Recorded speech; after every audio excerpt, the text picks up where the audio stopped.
आप सब लोगों से एक ही रिक्वेस्ट है कि मेरे चैनल को 1000 फॉलोअर्स होने वाले हैं, करवा दो प्लीज़। बिस्मिल्लाहिर्रहमानिर्रहीम, अस्सलाम वालेकुम नाज़रीन, आप यूट्यूब चैनल देख रहे हैं। मैं इमरान खान हूँ। रात के आखिरी पहर जब मैं ये वीडियो रिकॉर्ड कर रहा हूँ तो इस वक्त जो लेटेस्ट खबर आई है फजर की नमाज से पहले वो ये है कि जो पश्तून कौमी जरगा होने जा रहा है खैबर पख्तूनख्वा में, खैबर के इलाके में, और इसकी अनाउंसमेंट कई महीनों से चल रही थी। इसके ऊपर पुलिस ने दोबारा से क्रैकडाउन शुरू किया है और गुज़िश्ता रात से यहाँ पे ये तवक्को की जा रही थी कि खैबर पख्तूनख्वा पुलिस यहाँ पे क्रैकडाउन करेगी और इस एरिया को बंद कर दिया जाएगा ताकि पश्तून कौमी जरगा ना हो सके। ये जरगा एक्चुअली 11 तारीख को बुलाया गया था, 11 अक्टूबर को इसको शुरू होना था और इसको 3 दिन तक चलना था। ये एक्चुअली है क्या, थोड़ा सा मैं आपको बैकग्राउंड बता देता हूँ, उसके बाद फिर बताता हूँ कि इसके ऊपर फैसला क्या हुआ, खैबर पख्तूनख्वा हुकूमत जो है वो इस पर क्या सोच रही है, इमरान खान साहब ने जेल से इसके ऊपर किस किस्म का मौक़िफ़ लिया था। सबसे पहले तो यह है कि ये जो पश्तून कौमी जरगा है इसके बारे में खैबर पख्तूनख्वा की हुकूमत के लोगों से जब मेरी बात होती रही माजी में तो वो इसको अप्रिशिएट कर रहे थे। वो ये कह रहे थे जी बिल्कुल हमारे पश्तूनों के अंदर ये रवायत है कि हम जरगे के अंदर मसाइल लेकर आते हैं, जंगों के फैसले जरगे में हो जाते हैं, बड़े बड़े मसाइल जरगे के अंदर हल हो जाते हैं। तो एक ग्रैंड जरगा अगर होने जा रहा है और पूरा जो पश्तून बेल्ट है, चाहे वो बलूचिस्तान से है चाहे पूरी खैबर पख्तूनख्वा में है, तमाम पश्तूनों का इकट्ठा होना ये बड़ा खुशाइंद है, वो ये कह रहे थे। अच्छा, इसका जो इसको जो इनिशिएट किया था, इसका आगाज किया था, ये आइडिया ये पश्तून तहफ़्फ़ुज़ मूवमेंट एक तंजीम है उसने किया था और मंजूर पश्तीन उस तंजीम के सरबराह है। इन्होंने इसका आगाज किया, इस आइडिया को लेकर आए और इसमें जो क्लेम किया गया वो ये कि कोई एक पॉलिटिकल पार्टी इसकी हेड नहीं है, ये किसी एक पॉलिटिकल पार्टी का प्रोग्राम नहीं है, ये एक्चुअली पश्तूनों का प्रोग्राम है और तमाम पश्तून इसके अंदर आएंगे। इसमें जो बुलाया गया था उसमें पूरे मुल्क से, खासतौर पर बलूचिस्तान और खैबर पख्तूनख्वा से बड़ी तादाद में कबायली सरदार, मलिक, अमायदीन, उलमा इकराम और सियासी जमातों के नुमाइंदगान, मुशरान और पश्तून कौम के जो बड़े हैं, एल्डर्स हैं, वो इसके अंदर शिरकत करेंगे। साथ में उनके लोग भी आएंगे। तो ये उम्मीद की जा रही थी कि हजारों की तादाद में लोग वहां पे इकट्ठे होंगे और इवन जो एल्डर्स हैं पश्तूनों की, उनकी तादाद भी बहुत बड़ी तादाद में होगी और उन सबको खतूत लिखे गए, उन सबसे राब्ते किए गए, बहुत सारी जगहों पे खुद नौजवान गए, जाके उन्होंने बताया कि जी एक जगह होने जा रहा है। तो इसमें बड़ी शमूलियत की तवक्को की जा रही थी। खैबर के इलाके में ये जगह होना था। इसमें होना क्या था, जो चीजें अब तक सामने आई हैं या जो सामने लाई गई हैं, लेकिन दो तरह है ना, एक तरफ तो गवर्नमेंट है वो इसके बारे में कुछ और खदशात रखती है, दूसरी तरफ जो मार्केट के अंदर खबरें हैं वो क्या करने जा रहे थे वो भी है। अच्छा, इसमें जो खैबर पख्तूनख्वा हुकूमत से या मैंने यहाँ से इंफॉर्मेशन इकट्ठी की वो ये थी कि इसमें जब सारे इकट्ठे हो जाएंगे तो अपने अपने इलाकों के जो मसाइल हैं वो अदाद शुमार के साथ सामने रखेंगे। 3 दिन तक इन्होंने रहना था। जो भी शिकवे शिकायतें उनके हैं, इंफ्रास्ट्रक्चर के इशू हैं, उनके लॉ एंड ऑर्डर के इशूज हैं, फिर जो उनके मुतालबात हैं वो भी सामने रखे जाएंगे और फिर मुश्तरका तौर पे करारदाद भी बनाई जाएगी एंड में, जिसके ऊपर सबके दस्तखत होंगे, सारे के सारे उसको कबूल करेंगे। और फिर मुझे ये भी पता चला कि यहाँ पे कोई हलफ लिया जाएगा कि इन मुतालबात पे अमल दरामद करवाया जाएगा और आइंदा एक मुश्तरका जिद्दोजहद होगी। तो ये चीजें जो पहले सामने आ रही थी, अब इसमें जो आपकी फेडरल गवर्नमेंट है वो या आपकी एस्टेब्लिशमेंट है पाकिस्तान की, उनके दिमाग में कुछ और चीजें इसको लेकर और वहां पे भी सवाल उठाए जा रहे हैं। वो ये कह रहे हैं जी कि ये खतरा इस बात का है कि ये कहीं अलहदगी की कोई मूवमेंट है, इस तरह की चीज है, मुल्क को तोड़ने की साजिश हो सकती है, गद्दारी बगावत पे लोगों को उकसाया जा सकता है और कोई अनारकी, अफरा तफरी और नफरत, ये चीजें वहां से इन खदशात का इजहार किया गया। अब इस पे जो है वो पॉलिटिकल पार्टी से जब रब्ता किया मंजूर पश्तीन साहब ने, उनके लोगों ने, तो उन्होंने बताया जी कि हमारा इस तरह का कोई इरादा नहीं है, ये जो रिपोर्टें हैं हमारे बारे में ये गलत है, उनका ये दावा है। अब इस वक्त वहां पे क्रैकडाउन हो रहा है और आसपास के इलाकों का इंटरनेट भी बंद है। पेशावर में बताया जा रहा है कि इंटरनेट की भी बंदिश है और इंफॉर्मेशन आ नहीं रही और ये भी बताया गया है कि वहां पे बहुत हैवी मशीनरी और पुलिस वगैरह वहां पहुंचे हैं। इसमें खैबर पख्तूनख्वा की हुकूमत का मौक़िफ़ पहले मुख्तलिफ था और वो इसमें इसको सपोर्ट कर रहे थे। अली अमीन गंडापुर साहब ने मंजूर पश्तीन से बुलवा कर एक मुलाकात भी की थी और उनके साथ बहुत सारी चीजें डिस्कस की थी। तब मैंने जब पूछा तो मेरे सोर्सेज ने यह बताया था कि जरगे को फैसिलिटेट किया जाएगा गवर्नमेंट की जानिब से, खैबर पख्तूनख्वा गवर्नमेंट की जानिब से। लेकिन उसके बाद फिर हमने देखा चंद दिन पहले जब यहाँ पे शुरू में एक्टिविटी शुरू की गई कि अब तैयारियां शुरू की जाए इस जगह पे ताकि जगह के लोग जैसे जैसे पहुंचे उनको वहां फैसिलिटेट किया जाए, तो वहां पुलिस ने एक क्रैकडाउन किया। तब मैंने खैबर पख्तूनख्वा हुकूमत से रब्ता करके पूछा कि जनाब आप तो कह रहे थे कि आप फैसिलिटेट करेंगे, आपकी पुलिस ने जाके क्रैकडाउन कर दिया। तो उन्होंने कहा जी हमने ये क्रैकडाउन नहीं किया, ना हमारी ये पॉलिसी है, ये वफाकी हुकूमत का फैसला है और उन्होंने हमारी पुलिस को इस्तेमाल किया है। नेशनल एक्शन प्लान की एक ऐसी शिक है जिसके तहत उन्होंने हमारी पुलिस को इस्तेमाल कर दिया है। तो मैंने कहा आपका क्या इरादा है? उन्होंने कहा जी हम इसके मामले पे अदालत में जाएंगे, बातचीत चलेगी। ये मामला अदालत में क्या भी हुआ है, वहां खैबर पख्तूनख्वा की हुकूमत ने कहा जी हमारे से कोई ताल्लुक नहीं इस ऑपरेशन से, ना हम इनके ऊपर ऑपरेशन करना चाहते हैं। बल्कि मेरी जो मुख्तलिफ लोग इस कानूनी मामले को देख रहे हैं उनसे बात हुई थी तो उन्होंने कहा था कि हमारी पॉलिसी मुख्तलिफ है, वफाकी हुकूमत की पॉलिसी इसको लेकर मुख्तलिफ है। लेकिन फिर डी चौक वाला इंसिडेंट हुआ, अली अमीन गंडापुर साहब गायब हुए, फिर जब वापस आए तो उसके बाद जब मैंने अली अमीन गंडापुर साहब से पूछा तो उन्होंने मुझे बताया कि क्योंकि अब वफाकी हुकूमत ने आईने पाकिस्तान में जो उनके पास इख्तियार है उसको इस्तेमाल करते हुए पश्तून तहफ़्फ़ुज़ मूवमेंट नामी पार्टी को बैन कर दिया है, कलअदम कर दिया है। तो मैं क्योंकि आइन के तहत मैंने हलफ लिया हुआ है, अब उन्होंने अपनी मजबूरी मुझे बताई कि जी मेरी ये मजबूरी है। तो मैंने उनसे कहा जी कि जो इल्जामात उनके ऊपर लगे हैं ऐसे ही इल्जामात और मुकदमे आपकी पार्टी पे भी है। आप फर्ज करें कल को आपकी पार्टी को भी वफाकी हुकूमत इन्हीं ग्राउंड्स के ऊपर कलअदम कर देती है, तो आप अपने आईनी हलफ की पासदारी करते हुए पाकिस्तान तहरीक इंसाफ को भी एहतजाज के हक से रोक देंगे? ये मैंने उनसे सवाल पूछा, इसका उन्होंने मुझे सच कोई क्लियर जवाब उस वक्त नहीं दिया।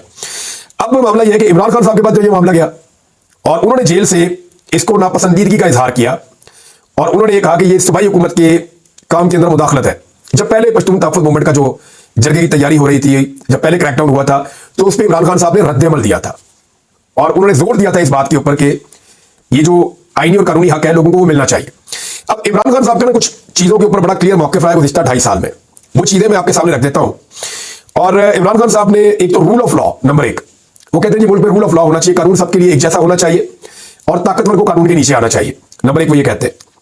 दूसरा वो ये कहते हैं कि आजादी इज़हार राय, सबको अपनी बात कहने की आजादी होनी चाहिए और आजादी इज़हार राय पे कतगन नहीं होना चाहिए, मीडिया के ऊपर पाबंदियां नहीं होनी चाहिए।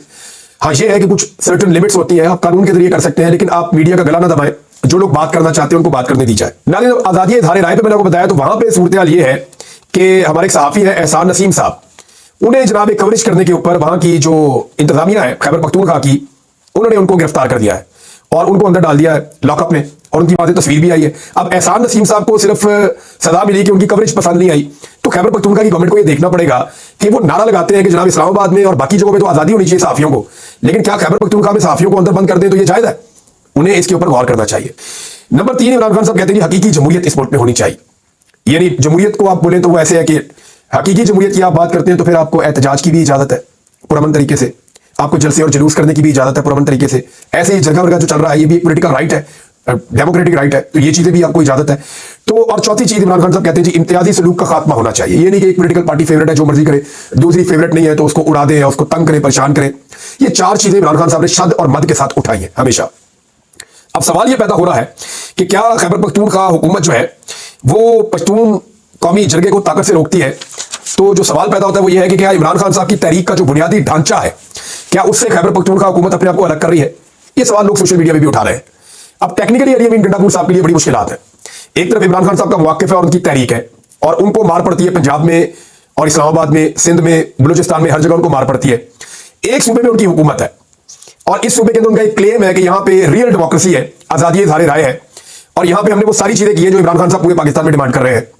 अब इस जगह के ऊपर उनकी पुलिस या उनकी हुकूमत अगर एक पॉलिसी अपनी चेंज करती है, क्रैकडाउन में यह है कि बहुत सारे लोग गिरफ्तार हुए खैबर पख्तूनख्वा से, और उनका ताल्लुक जो है वो पश्तून तहफ़्फ़ुज़ मूवमेंट से है या उन लोगों से है जो पश्तून कौमी जरगा को करना चाह रहे हैं, तो उन लोगों से उनका ताल्लुक है।